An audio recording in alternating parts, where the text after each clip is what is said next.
See that big bitty glue sticking out that way. Suppose you might move that. Get it there, too.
That over there.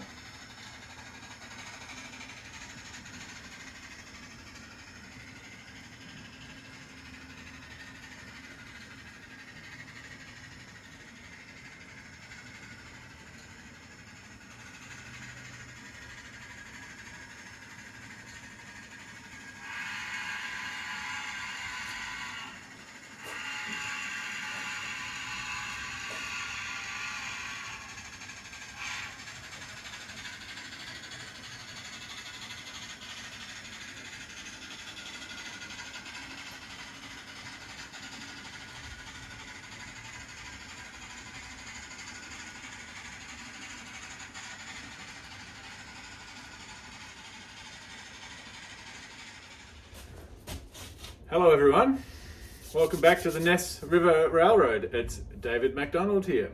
How are you all going? It's been a while since I've seen you guys, and as you might be able to see behind me, things have changed quite dramatically on the extension of, I'm not going to call it extension anymore.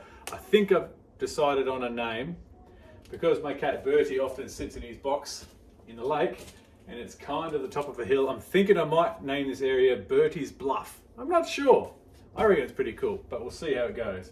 So anyway, we have scenery, a fair bit of scenery actually, and I am extremely happy with how it is turning out.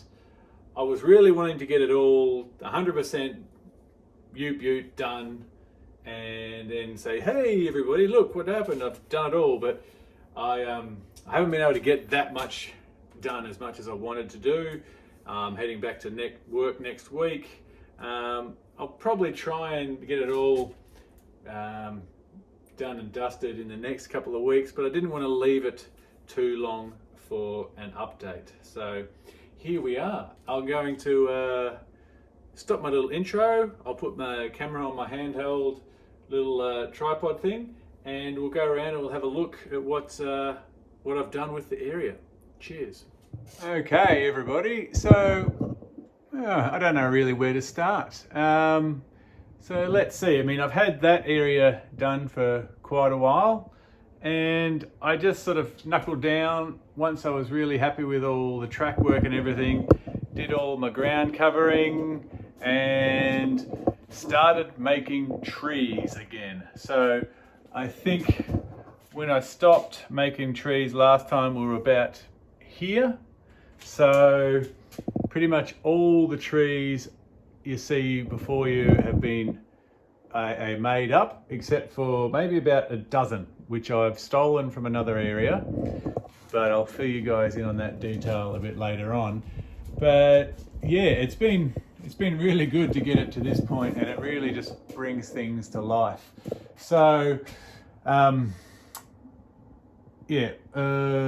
what I've ended up having is this section here is a lift out section. Originally it wasn't going to be a lift out section because I had this as a lift out, but it was still tricky to get things underneath the loop if something derailed in there. So I'll show you guys how to do that in a second. I'll put the camera back on the tripod. But yeah, just really, I got through, ballasted a lot of the area, and yeah, I haven't done much on that lift out bit there yet. But one thing I have done up here, so this is a section I had done ages ago. I was never completely happy with how it turned out after I'd ballasted it, put the ballast down. So I ended up pulling it out, and I've relaid the track on new road bed, and that's running a whole heap better. And then I got really clever, I thought, and I ballasted up all this section here that was running really well. But I think what I must have done is when I've been ballasting up the back or doing something up the back, I must have leant on or with my elbow or something, or maybe dropped something and put a slight kink, or like not really a kink, just a tightening of the radius, and also a dipping of the inside track there, just at the tunnel entrance, and I started having issues with trains derailing there. So I ripped it all out and I've relayed that again, and it's running really well. As you'll see in the video, got a few trains going up and down, and yeah, so it's just amazing. I might even try and find the original video and post it up in the comments. Or you've probably seen it, the original video of when I first built this area and what it looked like. All of that was all exposed and everything. Oh, tripod in the way. Well done, David. And yeah, and then of course this bit under here, which has been done for quite some time. So it really is coming along quite well. I was going to be using one of these sort of tunnel portal things, but I've ended up making this just like a natural portal, and I'm going to do what I did down over there. I'm going to have foliage and stuff cascading down over it to make it you know, look better or more interesting than what it is. So, all right, I'll put the camera on a tripod and I'll show you the lift outs. All right, I probably need my little step to do this, but let's see, guys. So you've all seen this lift out before. I'll just quickly move it again, so you can get access into the tunnel under there. Okay, it's a bit ugly under there, but who cares? No one ever sees it. Put him back. So he's back there. It's also good for just cleaning as well. And then in the back here, this one now, I was thinking of making like a handle for it or something. And then he lifts out and I can get in all the way under there as well. So I'm pretty happy with how they're turning out at this point in time. I need to blend in the joins a little bit more. I need to blend in this edge along here. There's a massive gap there. I'll figure out something for that one, and I need to blend in that. But if I made the gaps too small, it gets really hard to get the things in and out. So it's a bit ugly there at the moment, but I will figure out a way to make it all look a bit nicer. So there's that. Righto, what was I going to say? Okay, so that's pretty much it for this little update. No major things. Oh, actually, do I talk about it yet? No, I won't talk about it just yet, but one of the reasons I stole some trees from another area is another part of the layout is getting a recalibration. Same overall principle and layout, essentially, just getting some areas elongated and changed slightly. So I'll bring that to you guys in another update or two. But yeah, oh, and since my last video update, I have passed 2,500 subscribers. So I should be able to retire from full-time work soon. It's going to be great. So yeah, if you are a new subscriber, thank you so much for taking an interest in my page.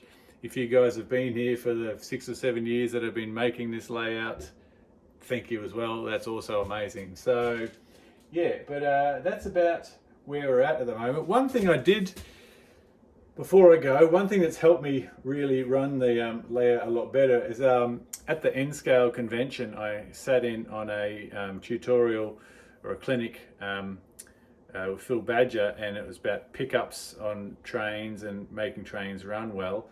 And he mentioned about using those Tomix vacuum cars, and I've had one for ages, and I used to use it in the old layout, and I don't know why I stopped using it. I just did. And he was saying how keeping the dust off the layout, off the tracks especially, just helps so much. So I rig up my little Tomix vacuum car with my PA units and the little roller from Centerline that I just put a bit of alcohol on, and I give the layout a couple of runs with that before I start anything in a session. And I tell you what, the layout runs amazingly better now. I mean, I've still got issues. It doesn't fix, my issues or my mistakes that I've made, but in terms of helping the layout run, it's been an absolute game changer. I hate that phrase, but anyway, so there we are. I'll post up all the videos of the trains running. I might have already put one before this, who's to know, but thank you so much everyone for watching, taking an interest, and I'll be back again soon, no doubt. Cheers.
was that all about?